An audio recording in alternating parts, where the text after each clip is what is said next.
ตอนนี้ต่างគ្នាแล้วยังโจทย์ដល់ល្បាល3និយាយទៅហ្គេមហ្នឹងវាមកវគ្គស្រួលមកវគ្គពិបាកវាអត់មែនពិបាកជាប់គ្នាទាំងអស់ទេវាឲ្យយើងពិបាកមកវគ្គហ្នឹងទៅស្រួលមកវគ្គទៅដើម្បីកុំឲ្យយើងស្មុគស្មាញ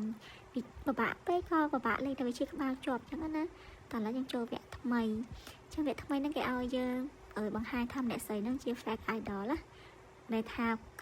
คล้ายๆតែអ្នកស្រីហ្នឹងក៏ពិតនៅនឹងក៏ក្រិចចឹងណាឥឡូវយើងអ្នកត្រូវទាញកៅយឹតនឹងមកយើងដាក់មុខមួយមុខអត់ស្អាតទេកុំតែគេថាអីគេអត់មុខទឹកអត់មុខទឹកមកទឹកក៏បានដែរឥឡូវយើងដាក់រោទាញចឹងយើងទាញកៅយឹតបានទៅដាក់នៅលើខ្លួនអត់ត្រូវអញ្ចឹងយើងយកទៅដាក់នៅយើងយកទៅដាក់នៅកន្លែងសារាមទៅនឹងគេថាអីហេរៀងក្រិចបន្តិចកុំតែវាមើលទៅវារៀងខុសស៊ីអញ្ចឹងណាអញ្ចឹងឥឡូវយើងយកទៅដាក់នៅលើអញ្ចាំងលើក្រិចឥឡូវយើងត្រូវយកកែយឹតហ្នឹងយើងបើកទ្វារបន្ទប់ទឹកសិន